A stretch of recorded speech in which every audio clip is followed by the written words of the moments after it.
مولانا عبدالحکیم اسحاق کے بیانات کے لیے حکیم اسحاق آفیشل کو سبسکرائب کریں۔ مولانا عبدالحکیم اسحاق۔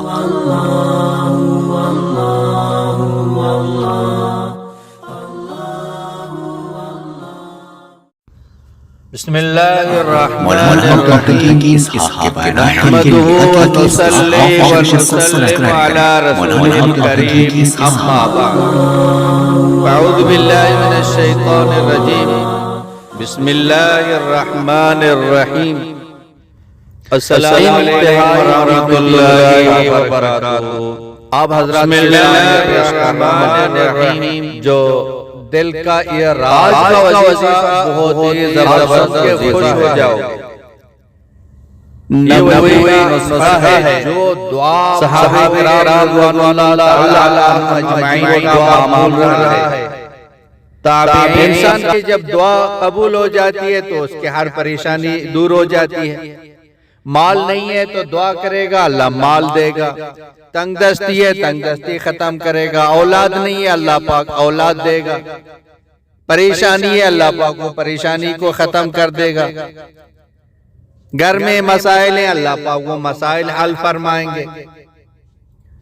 بیماری ہے، اللہ پاک شفا دے دے گا۔ سفر میں جا رہے ہیں، اللہ پاک خیر و عافیت کے ساتھ سفر میں پہنچائے گا۔ رشتے کا مسئلہ ہے، اللہ پاک رشتے کو حل فرمائیں گے۔ کسی کورٹ میں، کسی جیل میں کوئی بھی مسئلہ ہے، آپ دعا کریں گے، اللہ پاک دعا کو قبول کر لے گا، آپ کا وہ مسئلہ حل ہو جائے گا۔ یہ آج میں دل کا راز آپ کو بتا رہا ہوں جو انتہائی قیمتی وظیفہ ہے، بہت ہی آسان ہے، ہر کوئی کر سکتا ہے، ہر کسی کو یہ عمل معلوم ہے۔ اب اس طرح کریں گے انشاءاللہ تعالی آپ کی دعا قبول ہو جائے گی۔ آپ کوئی بھی پریشانی ہو، کوئی بھی مسئلہ ہو، آپ جب دعا کریں گے نماز کے بعد، تلاوت کے بعد کبھی بھی دعا کریں گے اور دعا میں 3 مرتبہ آیت کریمہ لا الہ الا انت سبحانک انی کنت من الظالمین، لا الہ الا انت سبحانک انی کنت من الظالمین، لا الہ الا انت سبحانک انی کنت من الظالمین، 3 مرتبہ پڑھ لیں۔ آپ نے جو دعائیں مانگی ہے وہ دعائیں قبول ہو جائیں گی۔ الدعاء مخ العبادہ، یہ دعا عبادت کا مغز ہے۔